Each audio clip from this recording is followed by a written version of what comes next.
Agency लोगों के पास जाकर सवाल पूछती है या खाना पूर्ति करती है। 38% लोगों ने कहा नहीं, वाकई सवाल पूछती हैं। 61% लोगों ने कहा कि ग्राउंड पर जाते ही नहीं है और बस ऐसे ही सर्वे बना लेते हैं, जिसका जिक्र विजय कौशिक कर रहे थे। 1% लोग इस पर कुछ भी कहना नहीं चाहते थे। सर्वे का एक और सवाल कि क्या सर्वे एजेंसियों की भी राजनीतिक दलों से साठगांठ होती है, इस पर आपकी राय क्या है? 68% लोगों ने कहा बिल्कुल राजनीतिक दलों से साठगांठ होती है और उसी के अनुसार घटाया बढ़ाया जाता है। 29% लोगों ने कहा ऐसा नहीं है और 3% कुछ भी कहना नहीं चाहते। आलोक जी के पास चलूंगा। आलोक जी, राजनीतिक दलों से साठगांठ है नहीं है, आप भी मुस्कुरा रहे हैं। कभी कभी कुछ एजेंसियां हो सकता है कि उनके अनुसार या उनकी सोच के अनुसार चलती हों, लेकिन पुराने मतदाता और आज के वोटर में जमीन आसमान का अंतर है।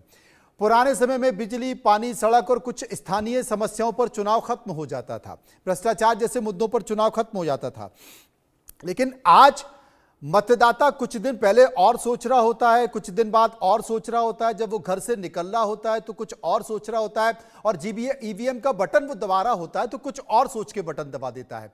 कई सारे मुद्दों का घमासान हो गया है, जैसे कि योजनाओं का घमासान हो गया। सोशल मीडिया जिस तरीके से आपके मोबाइल पर गिर रहा है, आपकी मानसिकता को बदल रहा है, वो एक कारण है। इसके साथ हिंदू मुस्लिम है, मंदिर मस्जिद है, जातीय जनगणना का घमासान है, फ्रीवीज की घोषणा है। तो मुझे लगता है कि ये बहुत सारी चीजें दिमाग में घूमती रहती हैं और सर्वे करने वाली एजेंसियां पकड़ नहीं पाती इन चीजों को।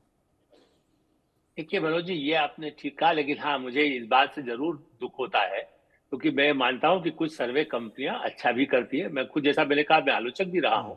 लेकिन देखिए, सबका एक अपना काम है। यदि उनको पार्टियां कहती है कि आप यदि हमारे लिए करके दीजिए, तो वो अपनी तरफ से उन पार्टी को, जो पार्टी, या तो ये कहे, कुछ ऐसे भी होते हैं जो कागजी जिसे कह सकते हैं, ऐसी सर्वे कंपनियां जिन्होंने माने पार्टी के आदमी को ही नहीं बना दिया। मैं ऐसे पत्रकार भी जानता हूं जो यही करते हैं कि भाई ठीक है, हमने बनाया, वो पार्टी उनका समर्थक है, उन्होंने कहा एक हमारी फलाना फलाना कंपनी बनाई है, हमने सर्वे किया।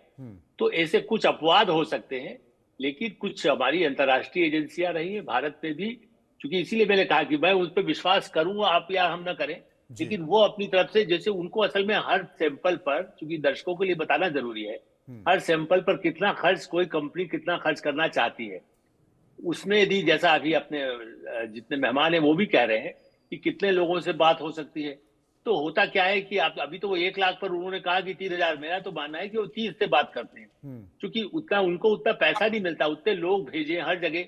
हमारे यहाँ 8 लाख कौन से, मतलब जो विधानसभा में तो कम होते हैं, 2 लाख वोटर हैं, 3 लाख वोटर हैं वो, या यदि लोकसभा में तो 8 लाख, 10 लाख, 12 लाख तक वोट होते हैं। एक जगह में दिल्ली में तो 18-18 लाख वोटर होता है। उसमें सर्वे करना कठिन होता है।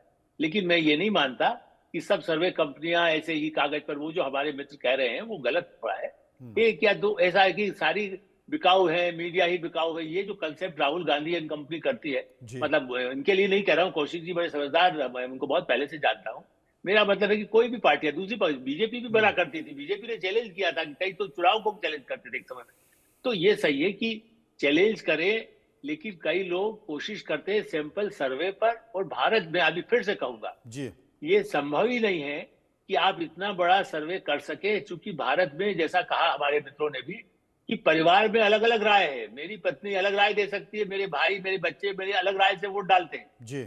ये जो जागरूकता आई आदिवासी क्षेत्रों में, और आप देखिए महाराष्ट्र, झारखंड में, आज आप कल फिर नोट करिएगा, 23 तारीख को महिलाओं ने जो वोट दिया है, सारे में जो सर्वे दिखा रहे हैं ना कि गलत हुआ, ये हार जाएंगे, फलाना हारेगा, महिलाओं ने जो वोट दिया होगा, निर्णायक भूमिका झारखंड महाराष्ट्र दोनों में जो पहले हुआ है आदिवासियों का, जिनका कोई सर्वे उतना नजदीक जाकर के नहीं कर सकता था, उससे ही निर्णय सामने आता है।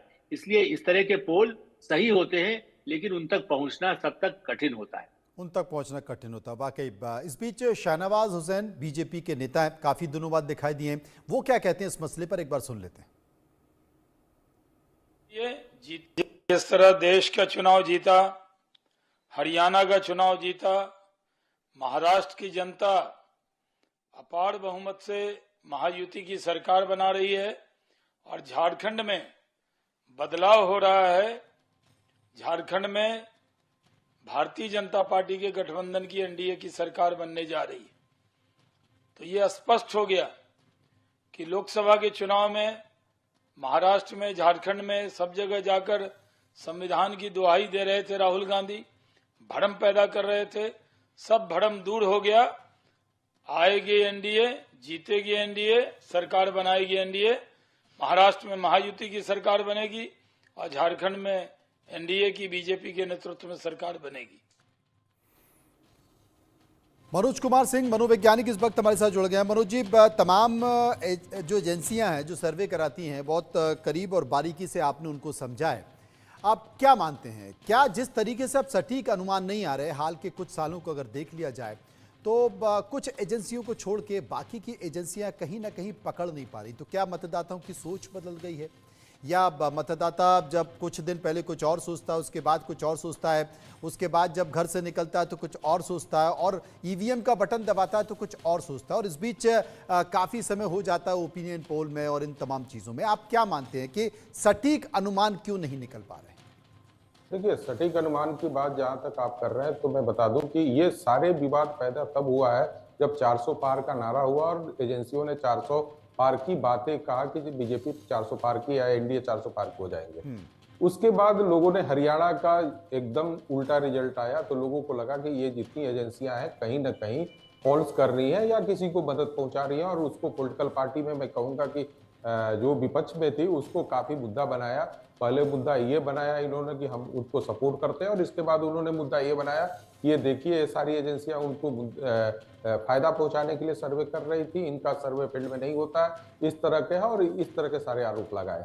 तो सबसे पहले मैं बता दूं कि एक आध एजेंसियां 400 पार का नारा दिया, लेकिन आप देखेंगे उसमें 80% एजेंसियां कहीं भी एनडीए फोल्डर को 350 से ऊपर भी नहीं जा रही थी। वैसे स्थिति में देखिए होता क्या है कि जब भी पार्लियामेंट का इलेक्शन यदि आप इतना लंबा गैप में यदि आप कर रहे हैं तो हर का क्या होता है कि मुद्दे बदल जाते हैं, एरिया बदल जाता है और उनके विचार बदल जाते हैं वोटरों का, और नए नए जब मुद्दे आते हैं तो उसको तलाशना और उसके ऊपर अपना निर्णय लेना काफी कठिन हो जाता है। और मुझे लगता है कि पार्लियामेंट में ये चीजें हुई थी, जैसे उत्तर प्रदेश में 7 पेज का इलेक्शन काफी समझने में मुश्किल हुआ कि फर्स्ट पेज किस पे जा रहा, सेकंड कैसे जा रहा, थर्ड कैसे जा रहा, और इसमें आते आते लास्ट तक कहीं ना कहीं मुद्दों से भटक गए। दूसरी बात है कि जहां तक हरियाणा की बात कर रहे हैं, और मैं पार्लियामेंट का एक बात और बता दूं, पार्लियामेंट में ट्रेंड चेंज नहीं हुआ। सर्वे का मतलब ये होता है कि वोट परसेंटेज में कितना डिफरेंस आया और ट्रेंड क्या आया। तो जहां तक पार्लियामेंट की बात है, जो ट्रेंड था कि एनडीए सरकार बनाएगी वो था, सीटों में जरूर हेरफेर हुआ कि ऊपर से सीटें जो थी एनडीए की वो घटी। जहां तक यदि मुझसे पूछिएगा तो हरियाणा, क्योंकि मैं भी किया था और मुझे भी लग रहा था कि वहां पे कांग्रेस की सरकार आते हुए दिख रही थी, क्योंकि मुद्दे भी ऐसे थे, जवान किसान और ये सब सारे मुद्दे थे जिससे लग रहा था कि पब्लिक प्रभावित था, और फील्ड में जाते थे तो बोलने वाला वही वर्ग होता था कि भाई इस तरह की चीजें मिलती थी।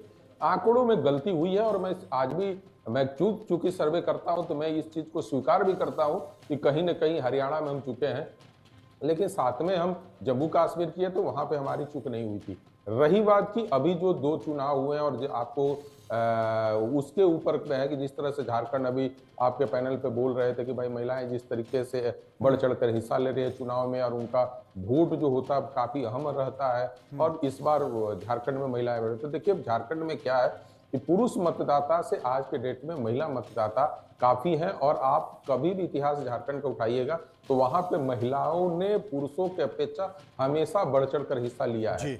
इस बार 2-3 चीजें जो मुझे लगा कि वोट प्रतिशत जो बढ़ा है झारखंड में, देखिए विपक्ष और सत्ता पक्ष जब एग्रेसिव कैंपेनिंग करता है तो वोट प्रतिशत बढ़ता ही है, और झारखंड में झारखंड मुक्ति मोर्चा और भारतीय जनता पार्टी ये दोनों फोल्डों ने एग्रेसिव होकर अपना प्रचार किए हैं और वोट प्रतिशत बढ़ा है। ऊपर से जो उनका मैया योजना, सम्मान योजना था। मनोज भाई मेरा एक जवाब ले लेना।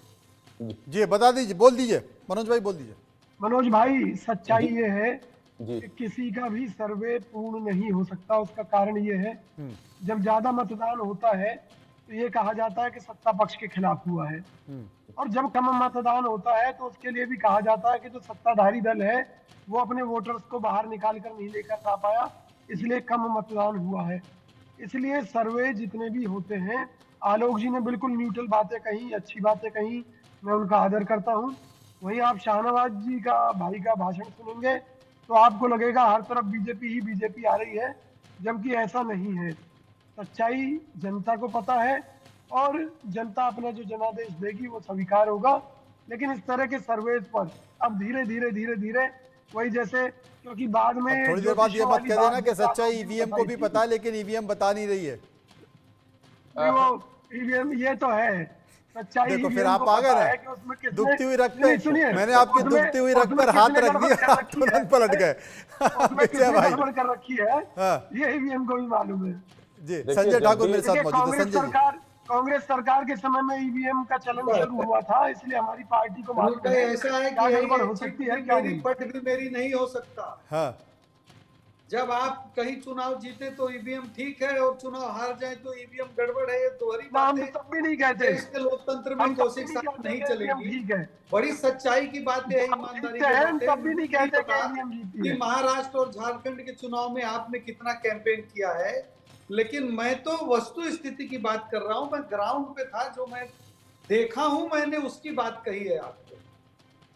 देखिए, मैं ये कह रहा हूँ आज चीज जो को- हालात है कोई कंपनी नहीं बता सकती कि लोगों के दिल में क्या है नहीं, वो तो मैंने और भी वो कहा, कन्वर्ट वो होगा तो या मैंने नहीं। भी कहा कि पता नहीं सैंपल साइज क्या था बस और क्या, लेकिन एकदम से नकारना भी इसको गलत होगा, क्योंकि कुछ लोग ऐसे हैं जो काम करते हैं उस पर सीरियसली, जैसा आलोक भाई जमीन ने में भी कहा, जाके काम करते हैं, उनका मनोज जी ने भी सैंपल कहा। साइज बड़े ही कम और ज्यादा हो लेकिन जमीन में जाके काम करते हैं। शिवसेना उद्धव गुटकी का बयान आया, सुन लेते हैं। महाराष्ट्र में विधानसभा के चुनाव थोड़ी देर पहले संपन्न हो गए हैं। सब कुछ जो ईवीएम मशीन है उसमें बंद हो चुका है।